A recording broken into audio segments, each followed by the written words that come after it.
This is the Cj Silas Show. She's been talking sports for over half her life. You'll hear big-name guests and all the hot topics. Her roller derby sisters call her Dodge Her Blue. CJ's proud of her California roots and time in New York. Born and raised in L.A., college at USC and Syracuse University. She's not afraid to share her opinions with you. And, like it or not, she wants to be the change. Ladies and gentlemen, all ears and no mask required. Here she is, Cj Silas. Hey, welcome in live and direct. It is the Cj Silas Show. Happy holidays, happy chilly weather, happy rain, happy fall for what? A few more days, because doesn't winter officially start next week? I think so. It is the Cj Silas Show. It is a quiet studio, and I'm sitting here in the studio doing my prep. I know none of the kids will be around because it's winter break and college. And Raphael shows up unexpectedly. Hi, Raph. Hello, CJ. Don't I always? Usually you tell me I'm going to be in the studio. Surprise. And then you just walk in and you're like, it's my last day. Did I forget that? I mean, I knew that you were graduating. Did you have graduation last week? Yeah, it was great. What is graduation like in the middle of the year? Is it still hoopla? Is it a big party, or are there a lot of people? Surprisingly, yeah, there was, especially with the whole 2020 graduates the very next day. Oh, so the stage was all nice and set up and everything. So. Because of COVID, they had an extra one. Yeah. Oh, so that made it more fun. Yeah, basically, they had doves flying out. I don't know if they do that every year. This is my first ceremony I've been to, but they had doves flying out, the confetti cannon. I don't know how I feel about that, but I'll tell you one thing. One of the women that I work out with at Gymnazo, she's the dove lady. Oh, really? Her name's Carolyn. Oh, I didn't. And I didn't know that. We're sitting around doing stretching one day, and she's like, "Oh yeah, we had Cal Poly graduation with doves, like doves." And then she told me the story that I guess they're called homing doves or homing pigeons, whatever. They're white, I didn't right? know that. Yeah. Okay. Yeah. And you had a good time. Lots of family. I had 10 tickets. 9 of my family showed up, and I couldn't fill up the other tickets. So. And I guess I didn't get the memo on the invitation because. See, I would have been there, Roth. Would you have? Yes. I've never been invited to any of my interns' graduations, which I guess would probably be a good thing, because then I'd probably have to go to a lot of graduations because I've had so many interns come through the Cj Silas Show revolving door. Well, I think a lot of you from this crew, they're graduating this year, right? Oh, maybe. No. I don't know yet. I actually don't can't really tell. know. I can't tell because some people change their major in the middle. Yeah. All right, so what's up now? As an intern on the Cj Silas Show, you also worked at Mustang News. Mm-hmm. You did the MLS All-Star Game this year. Yep. You're big into football, soccer. So it's both, right? Yeah. So what's the plan? Well, this Saturday I'm going to go help out at a USA game, USA national team game. And then I just got the heads up today that next month I'm going to be going on the MLS Media Marketing Tour in LA. What? And I'm going to be a player. Give me one moment here. Let me pull it up. Wait. Are these paid jobs? This one. I'm gonna be a player handler. So I'll be. This one is paid. This next one in do you know what a player handler does? You basically hang out with them and make sure they get to their interviews. Yeah. And if they need something to eat, you get to hang out with them. These are guys that you want to meet. Yeah. Okay. Remember, I'll give you three bits of advice. Don't ask for autographs. Oh, of course. You're not allowed to do that. Yeah. Don't oogle them. Don't act as if the truth in your heart on how much you're happy to be around them, because, I mean, they're going to know you're a kid, that and then the third one is always look them in the eye. No matter what, you look them in the eye. You should do that anyway out in the world, but. And no pictures. Don't ask them for pictures. Yeah, no pictures either. And that should be right on your media credential. Yeah. Well, how long have you been working on the Cj Silas Show? I did not plan to do this, but when you walked in and you said it's my last day, I'm like, I've got USA Gymnastics to talk about. I've got Steph Curry that I really want to celebrate. Cal Poly Sports Update. Our guest canceled, so are you going to stick around a little bit? Yeah. Okay. So what I'm going to do is I'm going to do all the stuff, and in the next segment we're gonna do a little. We're gonna play a game. Okay. With you, maybe we'll do a little. How well do you know the Cj Silas Show trivia game? I know, right? Okay. Yeah. So stick around. Yeah. All right. He is Raphael. Is it Medina or Medina? Medina. He's Raphael. I should know that, but I just call him Raphael. I never have to say his last name. And he is literally a short timer joining the Cj Silas Show. He's on his way out. He not only created, with some help from Adrian Rosas, but the two of them literally created the Cj Silas Show YouTube platform. I mean, we didn't have one before these two kids came. And the day that we decided to do our blackout show last year, and I don't remember what date that was. It was when the Milwaukee Bucks walked off the floor, the NBA stopped playing, Major League Baseball team stopped playing, and we decided to go dark on the Cj Silas Show. That was their first day in studio, and they were supposed to be observing. And right away, Adrian and Roth became interns on the Cj Silas Show, and Adrian is leaving as well right now. So I'm losing my two YouTube. I hope the YouTube channel doesn't disappear. Oh my gosh. It's the Cj Silas Show. Every Wednesday, it's going to be a busy filled holiday season. Last night, in the NBA, even though it was not in California and it was in New York, one of the most beautiful, historic moments in my lifetime happened on an NBA floor in New York City. Steph Curry became officially, we kind of already knew that, he became the best shooter of all time. It doesn't matter what you think about the three-pointer and how it's changed the game, which makes it pretty fun and exciting. Steph Curry is officially the GOAT when it comes to shooters. I don't care what you say about Larry Bird, Michael Jordan. I just don't. Kareem Abdul-Jabbar had the skyhook, which was amazing, and no one will probably ever have a shot like that again. But Steph Curry will be the GOAT. 33 years old. He passed, Ray Allen and Reggie Miller on the all-time three-point shot list, and he's only 33, right? So he's probably gonna do more. He's probably gonna make the number unattainable. And then when I'm dead, someone will be talking about that, and Steph Curry will come back to the court, and some kid will probably pass him, maybe. 7-time All-Star, a 2-time MVP, a 3-time NBA champion. I didn't even realize that his dad, Del Curry, who was also an NBA player, he went to Virginia Tech. Do you know Virginia Tech did not offer Steph Curry a scholarship? So he decided to go to Davidson, who had been recruiting him since he was in 10th grade. He transformed the Golden State Warriors from a joke, a laughingstock franchise, to a place where players wanted to go. Big-time players want to play in the Bay Area in Oakland because of Steph Curry. There's more about him that's even better. He was drafted 7th overall by the Warriors. He's been with them ever since in 2009.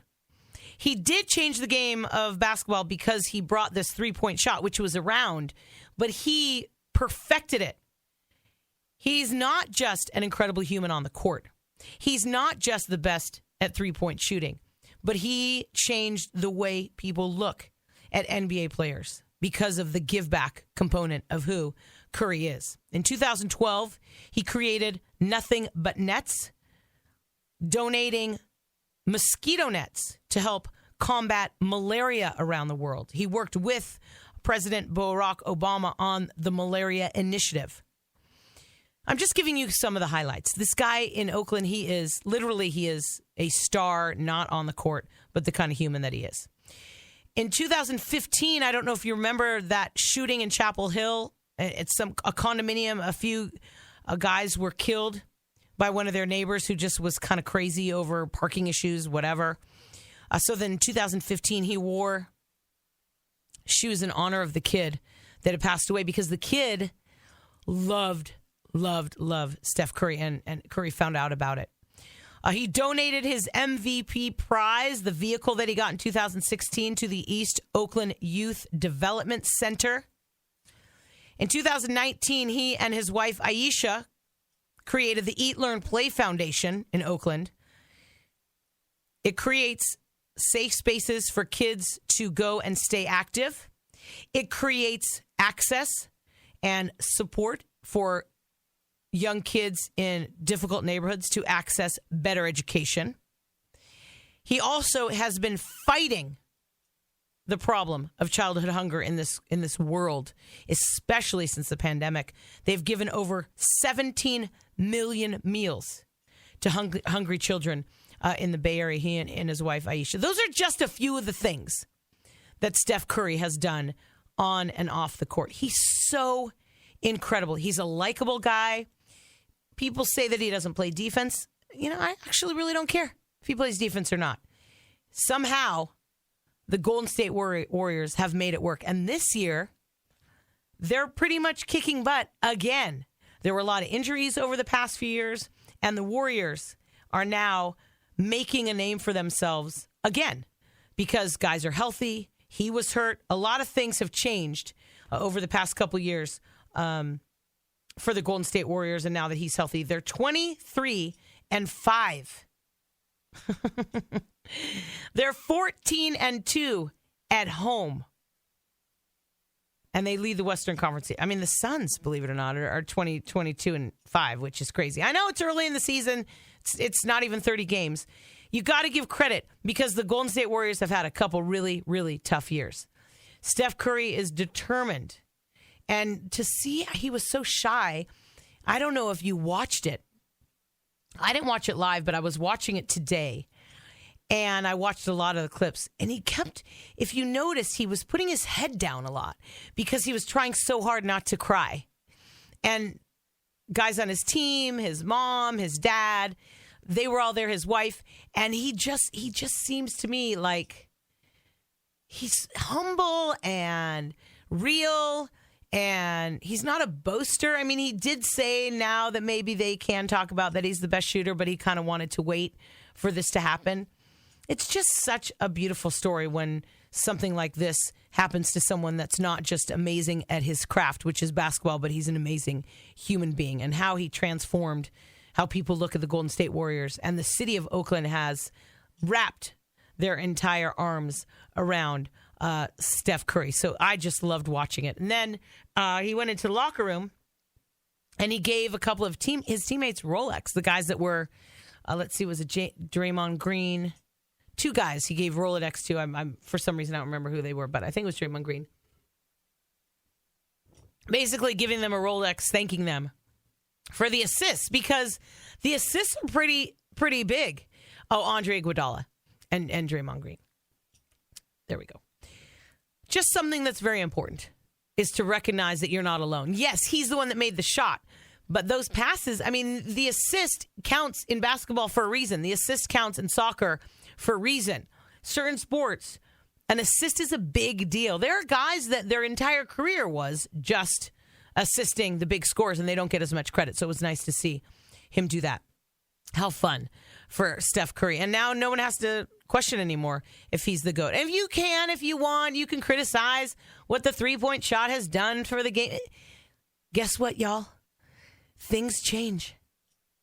Things transition.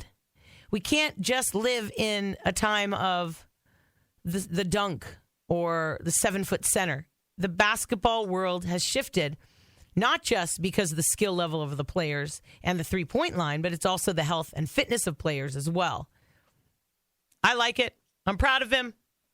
I'm not a Warrior fan because I'm a Laker fan, but I'm a Steph Curry. I'm actually a fan of a good person in sports. You know that. I spend a lot more time talking about the good people in sports than I do criticizing those that I don't respect, because I try not to be negative, but I do, just to mention, do not at all like Jerry Jones. I don't know. If I think about people in sports that are my top, I don't like, Jerry Jones is one of them. I don't know why. I just felt like saying that. Every week on the Cj Silas Show, we celebrate black and brown people in the world of sports, civil rights, everywhere. People that made a difference that should have been recognized before. And we're going to change this, and we're going to shift it, and we're going to be a part of it. And we try to do it around people that have been born in the month that we're in. Tiger Woods, born December 30th, 1975. Woods, widely regarded as one of the greatest golfers of all time, one of the most famous athletes internationally in the history of sport. He's been the number one player in the world for the most consecutive weeks and for the greatest total number of weeks of any golfer in history. He's been awarded PGA Player of the Year a record 11 times. He's won the Byron Nelson Award for lowest adjusted scoring average a record 8 times. He's won 15 professional major golf championships, trailing only Jack Nicklaus, who leads with 18. 82 PGA Tour events, tied for first all time with Sam Snead. In May of 2019, Tiger Woods was awarded the Presidential Medal of Freedom by the president at the time, the fourth golfer to receive the honor. The TGR Foundation, established in 1996 by Woods and his father Earl, it was the Tiger Woods Foundation and the primary goal of promoting golf among inner city children. Tiger Woods, born December 30th. Ricky Henderson, born December 25th, 1958, nicknamed the Man of Steel, widely regarded as baseball's greatest leadoff hitter and base runner. Well, I don't know. I kind of think that Jackie Robinson was a little bit of a better base runner, but that's just me. Henderson holds the single-season record for stolen bases, 130 in 1982. He's the only player in the history of the American League to steal 100 bases in a season, and he did it 3 times. He holds the Major League record for career stolen bases, runs, unintentional walks, and leadoff home runs. In Ricky Henderson's 25-year career, it elevated him to the top 10 in several other categories, including career at-bats, games, outfield putouts, and total chances. His high on-base percentage, power hitting, and stolen base and run totals made him one of the most dynamic players of his era. Ricky Henderson. Temule Black, born December 7th, 1918, was an American educator, civil rights activist, historian, and author. He was active in the civil rights movement of the 1960s, most notably participating in Dr. Martin Luther King's Chicago Freedom Movement during 1965 and 1966. Temule Black was part of a coalition of black Chicagoans who worked to elect Chicago's first African-American mayor, Harold Washington, in 1983. He mentored a young Barack Obama, the future U.S. president, on building a political base on Chicago's South Side. Black died at home in Chicago this year, October 13th, from prostate cancer. He was 102. Temule Black. Black history on the Cj Silas Show every single week. It's that important to me because I think ever since George Floyd was murdered, we're trying to use our microphone, this one right here, excuse me, a little more than just talking sports. I do have some college football bowl season highlights. I just picked out 3 games that I know I'll be watching over the next couple weeks, one big one this weekend. But before I get to that, this story really hit me hard this week. This story, we've kind of been following Simone Biles and the USA Gymnastics saga. We covered it on the Cj Silas Show 5-6 years ago when Larry Nassar finally was found guilty of all of the crimes and all 100, 200 plus victims had their chance to speak in court.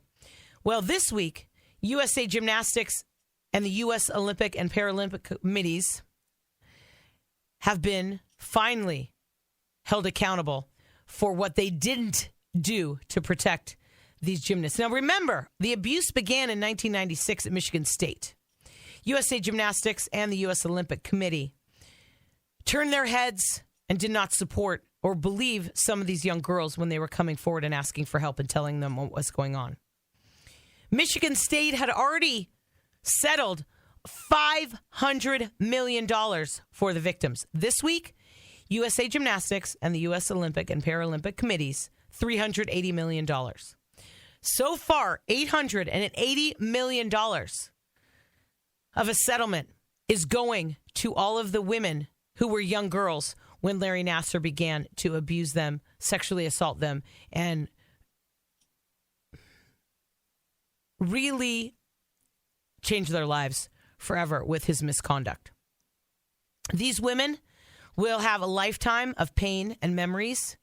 Most will probably have post-traumatic stress disorder. Money doesn't erase what happened to those young girls. They were ignored. They were belittled, unprotected, and not taken seriously for years. These are athletes, young girls, impressionable young girls that needed adults to support them, and they didn't. No money will ever take away the images that haunt sexual assault, misconduct, or rape survivors. No money will heal the wounds. No money will rebuild the trust. No money will take away the pain. No money will solve the mental health struggles survivors have for the rest of their lives. No money will make this better. No money will create a safe place for these women to love, trust, or have healthy and comfortable relationships with men. No money changes the lifetime of anguish and memories. You can't counsel this away. You can't therapy this away. It walks with you for your entire life. Simone Biles is the only active athlete still competing that was abused by the sicko Nasser. She's been graceful, honest, eloquent, and courageous. Simone Biles' influence extends beyond sports. She's had much more time alone now since the pandemic and the Olympics were postponed to think about it, to feel it, to relive it.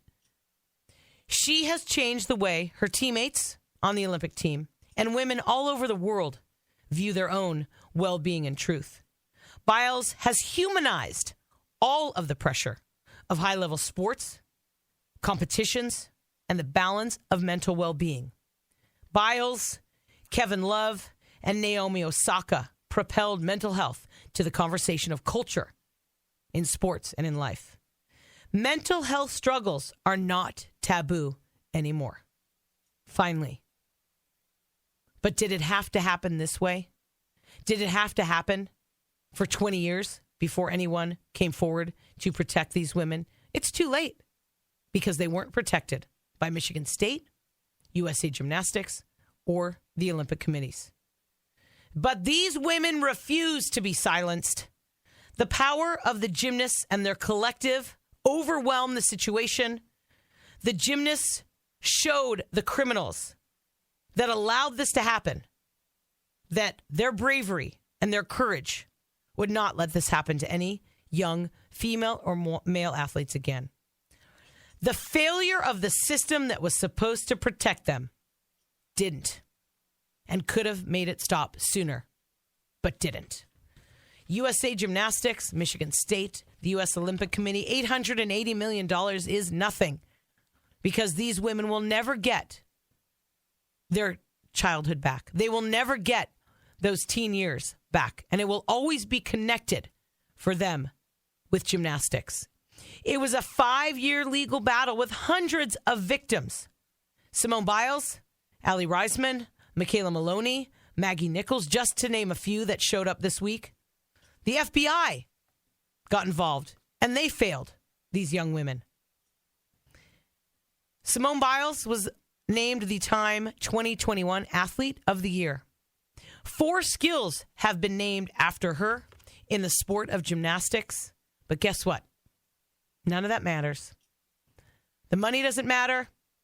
The accolades don't matter. And we saw it in the Japan Olympics of 2020 that took place this summer.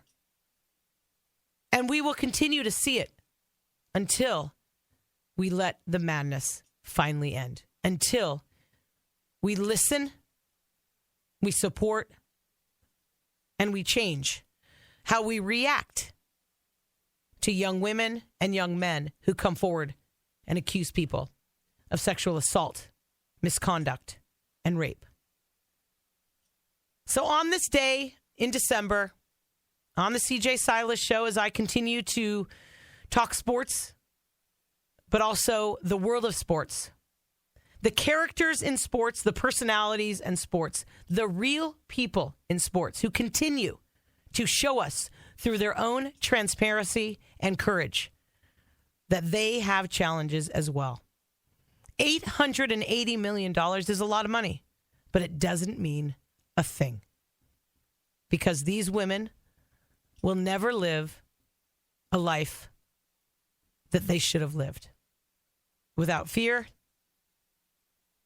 remorse for their own guilt because they blame themselves, when really all who is to blame are the adults that sat around and allowed this to happen, defended the criminal, the mastermind who manipulated people for 20 plus years. It's a lot of money, but it does no justice to the crime. Coming up, we're going to talk a little bit about some college bowl games, the Cal Poly, Hancock, and Cuesta sports update, and we've got to talk to Rolf about his time on the Cj Silas Show. I want to thank my partners dermatologist Dr. Brad Kurgis, who, by the way, this week I went in and he zapped, was it last week? He zapped some of the precancers on my face. I think I look a little bit like a zombie, but it's all in the sake of prevention. And I love him for that. And I appreciate him for catching the malignant melanoma that he found on my shin in 2017. And he's been a partner for the entire time that the Cj Silas Show has been on the air. And that's almost 10 years, which we will celebrate in March. Brad Kurgis, Dermatology. Rex Stevens at the Slow Wellness Center. The Avila Bay Athletic Club and Spa. Michael Moore Sports Recovery. Joy Shell Beach. Dentist Dr. Daniel Lapidus and Larry Ackerman. California Fresh Markets, where I shop on 5 Cities Drive in Pismo Beach. DJ Deutsch was in last week to talk about some of the things going on throughout the holidays, and he's a really big Packer fan. So we talked about that. And my newest partner, Michael Hughes and Peyton Hughes of Gymnazo in San Luis Obispo. Coming up, college football and the Cal Poly Sports Update. And we've got to get into the head of one of the most successful, professional, creative, thoughtful intern I've ever had. It's the Cj Silas Show on ESPN Radio 1280 AM and FM 101.7, The Ticket. Cj Silas Show is back. Make sure your seats are in the upright and locked positions. Carry on luggage stowed and opinions intact. Here she is, Cj Silas. Welcome back. I don't often put my interns on the air unless they want to be on the air. And I don't often put them on the air without warning them. But Raphael, who is I think you're my most senior intern, or was AJ here before you? AJ was way. AJ was? Yeah, way before. How long have you been with the Cj Silas Show, Raph? Probably August or September 2020, somewhere around there. You came in after the pandemic had started. Yeah. Okay, you know when it's easy to find out. It's the day that the Milwaukee Bucks walked off the court. Wasn't that your first night in studio with Adrian? I believe so, and I Googled that, and it said August. So it must have been August something, but... Yeah, it was when that kid, Jacob Wright, got shot in the back, right, in Wisconsin. I believe so, but... This is how you do live radio, by the way. I could have sworn it was September, but, I mean, end of August, early September, I guess it's pretty much... I'm pretty sure that it was August, because that was the day that we did that rando, crazy silent show. Okay. Did you put the silent show in the best of Cj Silas Show that's going to start? We in did. Okay. It was like a little. It's a surprise. Okay, I haven't heard it yet. Okay. You're moving on. You're going to be probably working for the MLS or Hopefully. USA Soccer. Hopefully. When you came to Cal Poly, did you know what you wanted to do? No, I hadn't done anything in journalism until I got to Cal Poly. So I did a lot of catch up in the past 2 years, 2.5 years. So when you came to the Cj Silas Show last year in August, were you kind of in the path that you knew you wanted to work in broadcasting by then? Sort of, because it was through COVID, and I didn't really know what I wanted still. And I was stuck at home. I was kind of going like crazy and like, oh, what do I want with my life? What am I gonna do? What's this and that? And then I think my professor Kelly Moore told us about my sister, you. Yes. Told us about you, Yeah. and I was like, what? I was like, I'm not from SLO, so I was like, I did not even know that there was an ESPN here in SLO. And Wait a minute, you grew up in Lompoc. It's an hour away. You didn't know there was an ESPN? I didn't know. So I crazy. connect more with Santa Barbara than San Luis Obispo. Can you get 1280 at your house? It's like very staticky. Yeah. It's very staticky. Because we have that 101.7 in the north. That County, one but we doesn't. don't. No way. Yeah, This no. is Paso. Yeah. But we don't go that south Yeah. signal. It's southwest too, because it's all the way out on the point. Mm-hmm. So, So I didn't know, and I heard about it, and I was like, oh my gosh, like ESPN, me, sports, journalism, radio. I was like, this is it. So I emailed you, and I honestly don't even know what I emailed you, but I probably sent like a paragraph, like 2-3 paragraphs, like, hey, I'm this, and that. I'm very excited. I would love to try out, and I got it. So and here you are. You're leaving now. Yeah. A year and a half with the Cj Silas Show-ish. Yeah. Almost a year and a half. Mm-hmm. What would you say, and honestly, this is not me interviewing you to say nice things about it. What would you say is your one positive takeaway that can help you in your career next? Because honestly, being in this business as long as I have, I find more joy in watching my interns succeed than I ever thought I would, because I've had so many. Well, the broadcasting school at Cal Poly has gotten better over the years. Oh, yeah. When I started, it wasn't that. We weren't getting a lot of interns that wanted to do TV or radio from Cal Poly, and now we are. Mm-hmm. And looking back on it now and seeing that some of these kids go out into the world, and you being one of them, there's good things and bad things. about this show. What was the hardest part about working on the Cj Silas Show?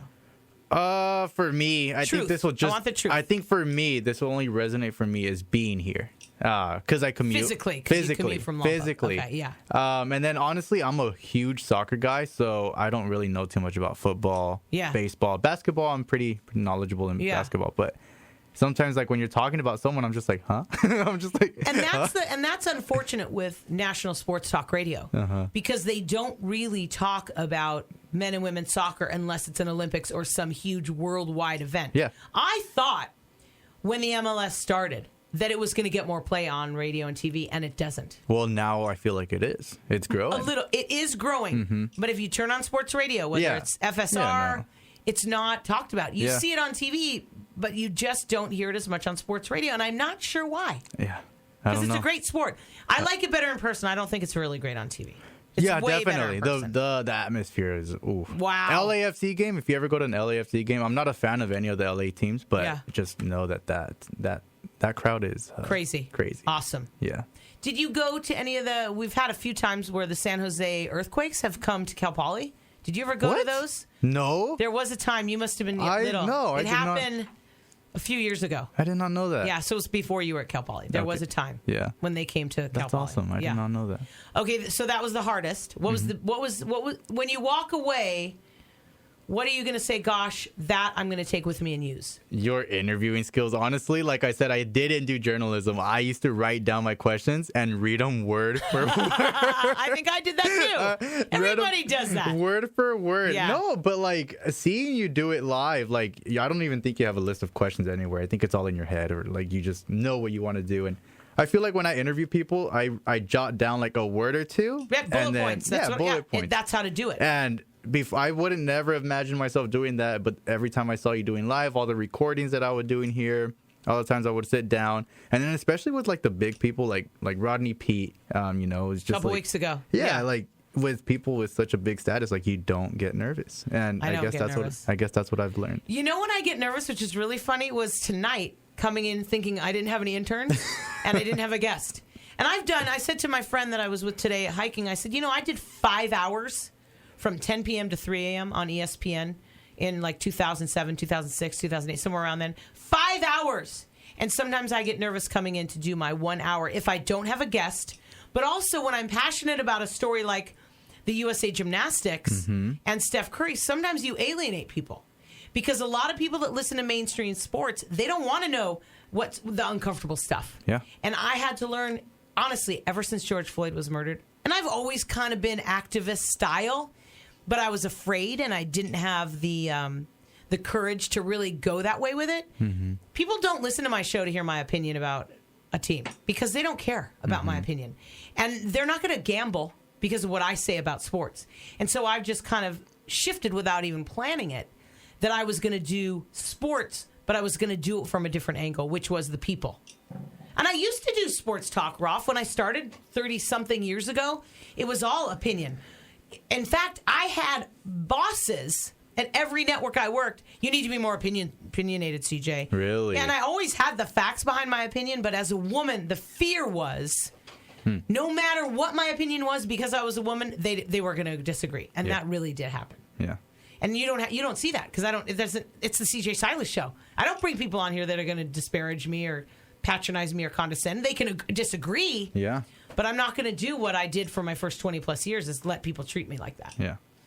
And I think that's why when my heart opens up to make those questions in my head or interview people, it's just because that's where it comes from. It's years and years of people being douchebags to me, and how do I want to share sports with the world? If there's a little boy who's 8 driving around with his dad, or a little girl with her mom who's 12 driving around with her mom, I want her to be able to turn on this show and see that a woman, knows about sports, but that there's other things to sports than records and the negative, because there's a lot of criticism in sports radio. Oh, definitely. I don't know if I was graduating from college right now, if sports talk radio would be what I choose. Because some of sports talk radio now is super boring because it's the same thing over. Aaron Rodgers. Like, if I had ESPN telling me what to talk about, which I've had in the past...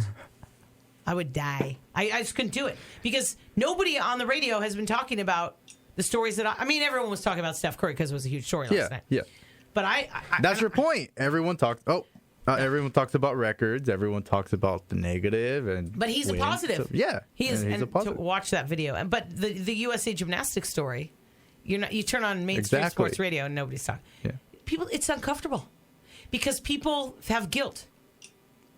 It's guilt how you treat people, and the only way to go through that guilt is to talk about it. I mean, I have a bucket list of people I'd want to interview. Simone Biles is one of the top people I would love to interview her. Imagine I got her on your show for like a surprise. I would. I would. I don't know what I don't have that type of power yet. No, maybe but you will. You will. Maybe, hopefully. So you're going to stay on the Central Coast until you get a job? Yeah. Okay. I'm planning at least within the next year. Okay, and you're going to be at the Cj Silas Show 10-year anniversary party in March? Of course. I wouldn't do miss you know it. we decided we're going to have 3 listeners come as VIP guests to that party? I did not. Yeah, maybe you weren't here that week, but No. we're going to let 3 I don't know how, but in the month of maybe in February after Super Bowl, we'll have some sort of contest where 3 listeners will get to come to the CJ Silas Show. Oh, you know 10-year what? anniversary. Actually, I kind of do remember that. Okay. I heard it somewhere. Yeah, I heard it somewhere. probably on the From CJ Silas Show. Probably on 12:80 a.m. So no matter where you are, you got to come back for that party. Yeah, definitely. It's going to be that last week of March because the anniversary's on March 31st. Okay. And the show, the 10-year show will be on the 30th. So maybe you'll come back and we're going to do some sort of fun thing that night too. And the party will be that week. Okay. I have to tell you, I've had so many interns work on the show. Roth, you have been one of those interns that changed it changed the landscape of the CJ Silas Show. It actually changed the direction, and you grew a YouTube channel that I never would have had the courage to do by myself. Oh, come on, So, CJ. I'm just saying. Well, I mean, I guess it's all thanks to you and all the other Listen, interns I'm going to too. teach you something right now.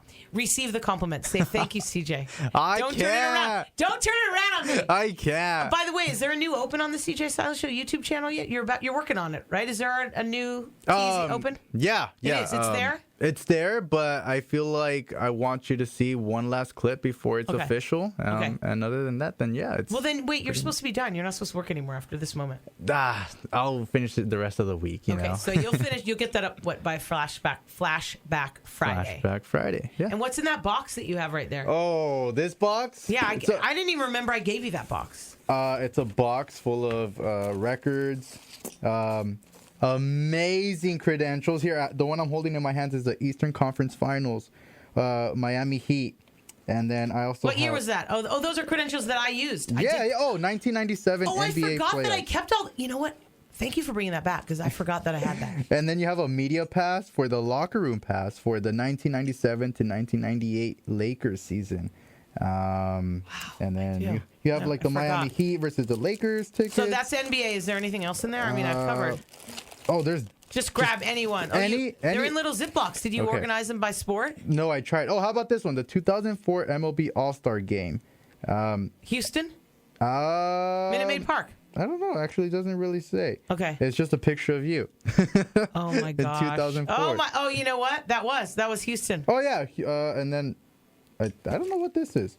Exhibitor, Houston Astros. Oh, okay. So they have that fan experience next door to the All-Star game, like that goes on for like 3 days. I did not know So that. people that don't have tickets to the All-Star game can still come and experience cool things in baseball. We did our shows live from the fan experience too. Oh, okay. What's that one? This one is NCAA 2014 Baseball Regional. You are the public address event. That was when we hosted a regional at Cal Poly. Oh my gosh, I should Really? go through that. That's a lot of memories. Yeah, Rob. you're just gonna have Thanks to for get a not bottle throwing of that away. wine, Yeah. turn on the what is it called? The chimney? I don't know what is it called. Fireplace? Fireplace. Fireplace. So this is really interesting that I'm glad you brought that back because I forgot I had all that stuff. Yeah, I mean, I don't have kids, so who's going to appreciate that? Maybe some of my interns can do something with that on the show. Mr. Robinson. My dog. He will definitely. So what's that one you're holding? This blue one. Miami Baseball Hurricanes. Oh, I covered the Hurricanes in the late 90s. Oh, is that the late 90s? It doesn't say a date. Pat Burrell was on that team. Who else was on that team? I remember Pat Pearl. That's all that my brain can work. You have a lot of Cal Poly baseball stuff. Yeah, because of course. You know why? Yeah. This spring, guess what? 20 years. 20 years. 20 years. Crazy. Here, how about this one? Just grab anything because this is fun.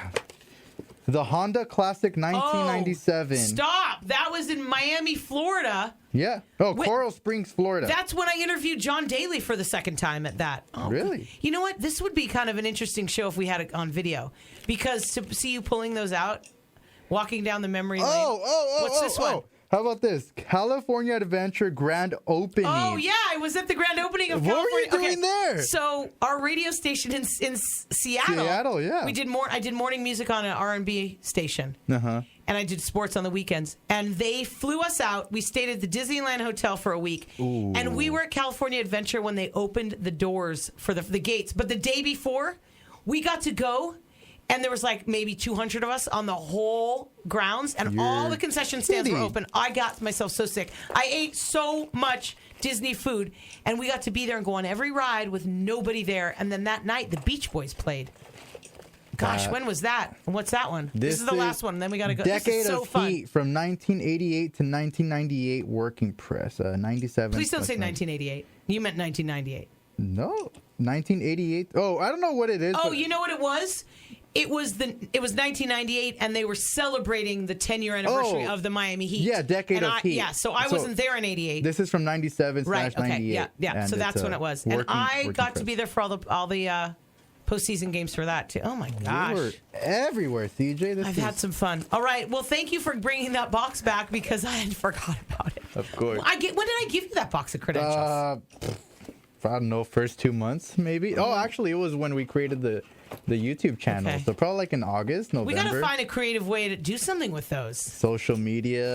Okay, we got to get our social media maybe. crew to get on that. Yeah. Well, listen, we wish you the best of luck in everything that you do. Thank you. And we're here for you no matter what. Thank you. Reference letters. Oh, yeah. Reference phone calls. When they call me and they ask me, would you rehire him? And I will say yes. Because there's only been 2 where I've said no. And I will hire you back. Because that's how new employers know if you really like the person. You could say anything. Because you can say, he was a hard worker, he showed up on time, he was professional. But if he cried like a baby when he didn't want do when he had to do things he didn't want to do, or he was disrespectful to another intern, or he mouthed off at me or whatever, you can't really say any of that, right? But then the last question is, would you hire him back? And in references, that matters to everyone. If you wouldn't hire him back, well, guess what? You are my first person on my reference list. Woo! And hey! And then I got Mary Glick, of course, from the journalism department. And she's retiring, isn't she, this year? She stepped down from the head of the department, so she's like an associate professor, I believe now. Cool. But yeah. Good luck. Thank you. We love you, and we'll see you in March, right? And definitely. When you know what? When you get to be a big-time soccer reporter, you're going to be calling in and bringing guests to the show, which is going to promote more soccer talk on the CJ. Kobe Jones? Oh, no. He's already been on the CJ Silas Show. Yeah, but again, another flashback. Any one of them. All right, thanks, buddy. Of course, thank you. Oh, my gosh, my interns. I didn't need to have kids because I've got the CJ Silas Show interns. I feel like total mama bear. Coming up, a couple college bowl games that are highlighting my heart with college football. I think there's 42 this year. And the Cal Poly Sports Update. You're listening to the CJ Silas Show on ESPN Radio 1280 AM and FM 101.7. The Ticket. We're back with the CJ Silas Show on ESPN Radio 1280. Here's CJ. Welcome back. Oh my gosh, I get emotional with these kids because some of them really they give so much to the show. I feel like I want them to leave and go off and spread their wings. Oh, there's a cliche. I'm taking that back. I want them to go out and do awesome things in their career. The Cal Poly Sports Update is brought to you by dentist Dr. Daniel Lapidus and Larry Ackerman. They are in the Bishop Medical Center, conveniently located in San Luis Obispo, and they've been with the CJ Silas Show for the entire 9 years and 10 months. 8 months. Yeah. Cal Poly women's basketball lost at NAU 88-73. Maddie Willett had a career-high 20 points. They're playing at Cal this coming Saturday at 3 o'clock. Wrestling is ranked number 25, their first ranking since 2011. Football, Matt Shotwell, the linebacker, made third-team AP All-American. Men's basketball beat Portland State on the road. Jacob Davison, the grad transfer, 16 points. And then they lost to Portland. Next up, they're at Fresno State Friday right here on ESPN 1280. Hancock women's basketball beat LA Southwest 86-14. Did you hear that? Yeah. Then they played against Taft and Glendale then they're going to play at Glendale. They had a crossover with Taft. They're 8-3 on the year, and then they're on the road at Glendale this coming weekend. And Kerry Norelli will be on the show next week. He said it might be the best team he's ever had at Hancock. Also, the men's basketball beat Santa Monica 84-79. They're at San Jose City College next. Tyson I will be on the Cj Silas Show next week, the head coach of the Hancock men's basketball team. Cuesta men cross country took 5th at the Western State Conference Finals. 4 made the All-Western State Conference list, and they took 19th at the state champs. Women's soccer, 5 made the WSC team. Volleyball, 4 made the all-conference team, and they finished in 4th at the WSC tournament. Water polo, 11 on the Western State Conference team. Wrestling took 10th at the state championship.